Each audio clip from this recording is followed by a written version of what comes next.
Nandagovindam ഭജൻസിന്റെ ഭക്തിഗാന Tharangini Kurichithanam Poothrikkovil ക്ഷേത്രാങ്കണത്തെ ഭക്തിസാന്ദ്രമാക്കി.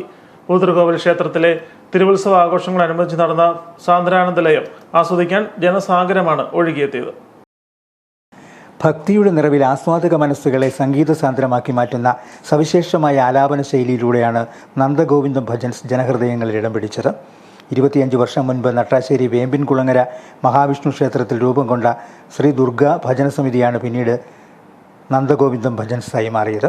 ER Rajendra Panicker നട്ടാശ്ശേരിയിലും പരിസര പ്രദേശങ്ങളിലുമുള്ള കുറച്ച് ചെറുപ്പക്കാരെ ഒന്നിച്ചു ചേർത്ത് രൂപപ്പെടുത്തിയ ഭജനസമിതി ഇന്ന് രാജ്യാന്തര പ്രശസ്തി നേടിക്കഴിഞ്ഞു. നട്ടാശ്ശേരി രുക്മിണി ഭവനിൽ നവീൻ മോഹൻ്റെ നേതൃത്വത്തിൽ ശ്രീലാൽ, മനു മോഹൻ, പ്രവീൺ, അഭിജിത്ത്, ഹരികൃഷ്ണൻ തുടങ്ങിയ അനുഗ്രഹീത ഗായകരാണ് നന്ദഗോവിന്ദത്തിൻ്റെ കരുത്ത്.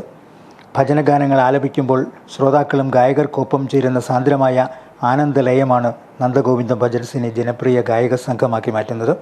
25 വർഷം മുൻപ് ആരംഭിച്ച കാലാനുസൃതമായ മാറ്റങ്ങൾ ഉൾക്കൊണ്ട് കൂട്ടായ്മയുടെ കരുത്തിൽ പുതിയ മേഖലകളിലൂടെ കടന്നു പോകുകയാണ് നന്ദഗോവിന്ദം ഭജൻസ് എന്ന് മുഖ്യ ഗായകനായ നവീൻ മോഹൻ സ്റ്റാർ വിഷനോട് പറഞ്ഞു.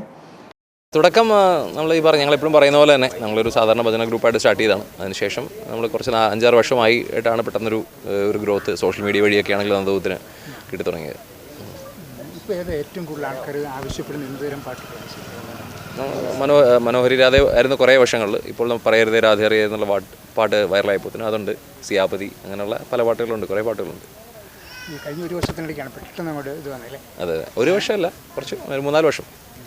ഒരു വർഷം വേണമെങ്കിൽ പെട്ടെന്നൊരു സ്പൈക്ക് കൂടെ ഉണ്ടായിട്ടുണ്ട്. അതെ, എന്തായിരിക്കും പ്രത്യേകത? നിങ്ങൾ പെട്ടെന്ന് അത് ഞങ്ങളുടെ എല്ലാവരുടെ ഒരു കെമിസ്ട്രി ആയിരിക്കാം. അത് തന്നെയാണ് എല്ലാവരുടെ ഒരു സ്നേഹം. അതിന് ഈ ചലച്ചിത്ര ഗാനങ്ങളൊക്കെ ആണെങ്കിലും അതിനകത്തേക്ക് ഭക്തിഗാനത്തിൻ്റെ രീതിയിലേക്ക് മാറ്റി വരുത്തിക്കേണ്ട അങ്ങനെയാണ് അവതരിപ്പിച്ചുകൊണ്ടിരിക്കുന്നത്. അതെ, ജനങ്ങൾ കൂടുതൽ അതിനെ സപ്പോർട്ട് ചെയ്യുന്നുള്ളൂ. അതെ അതെ.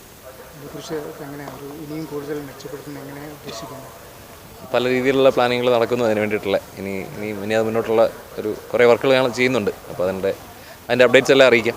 നന്ദഗോവിന്ദം കണക്ട്സ് എന്ന് പറയുന്നത് ഉദ്ദേശിക്കുന്നത് ആൾക്കാരിൽ കണക്ട് ചെയ്യുക എന്നുള്ളതാണ് നമ്മൾ കൂടുതൽ. സോഷ്യൽ മീഡിയ എന്നതിനുപരി ആൾക്കാരോട് കൂടുതലും ഒരുമിച്ച് പാട്ടുകൾ പാടി സ്പെൻഡ് ചെയ്യാം എന്നുള്ളതാണ് കണക്ട് എന്നത് ഉദ്ദേശിക്കുന്നത്. പ്രശസ്തമായ ഭക്തിഗാനങ്ങളും മലയാള ചലച്ചിത്ര ഗാനങ്ങളും കോർത്തിണക്കി കീബോർഡിൻ്റെയും വയലിൻ്റെയും എല്ലാം സാധ്യതകൾ പ്രയോജനപ്പെടുത്തി ഭക്തിഗാനാലാപനത്തിന് പുതിയ പ്രതിച്ഛായ നൽകിയ നന്ദഗോവിന്ദം ഭജൻസ് ഇന്ന് പ്രശസ്ത ഗാനമേള ട്രൂപ്പുകളേക്കാൾ ഉപരി ജനശ്രദ്ധ നേടുകയാണ്.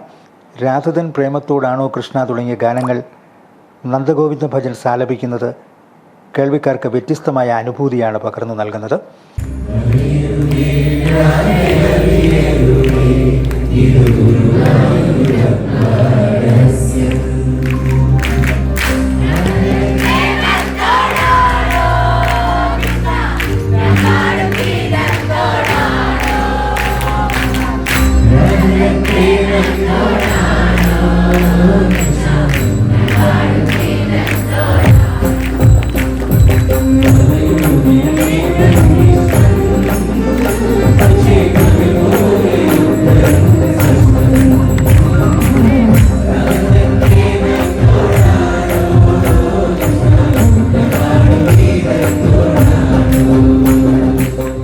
ഇരുപതോളം ചെറുപ്പക്കാർ ഒരേ മനസ്സോടെ ഒരേ ഹൃദയതാളത്തിൽ പാടി അവതരിപ്പിക്കുന്നത് ശ്രോതാക്കളിൽ ഭക്തിയും ആവേശവും ആഹ്ലാദവുമായി മാറുകയാണ്. ദുബായിലുള്ള നവീൻ മോഹനും കാനഡയിലുള്ള നന്ദഗോവിന്ദം യൂണിറ്റ് ഗായക സംഘവും ആഗോള പ്രശസ്തിയാണ് ഭജന സംഘത്തിന് നൽകുന്നത്. കുറിച്ചിത്താനം പൂതൃക്കോവിൽ ക്ഷേത്രത്തിൽ ജനസാഗരത്തെ സാക്ഷി നിർത്തി നന്ദഗോവിന്ദം അവതരിപ്പിച്ച ഭജൻസ് അക്ഷരാർത്ഥത്തിൽ ഭക്തമനസ്സുകൾക്ക് നവ്യാനുഭവമായി മാറുകയായിരുന്നു. ഭജൻ കണക്ട് എന്ന നന്ദഗോവിന്ദത്തിൻ്റെ ആശയം ഉൾക്കൊണ്ട് കുട്ടികളടക്കമുള്ള ശ്രോതാക്കൾ ഗാനങ്ങൾ ഏറ്റുപാടിയപ്പോൾ നവ്യാനുഭവമായി മാറുകയായിരുന്നു സാന്ദ്രാനന്ദലയം. ക്യാമറമാൻ അനിൽ കുറിച്ചിത്താനത്തിനൊപ്പം Sthithaprajnan, Star Vision News, Pala.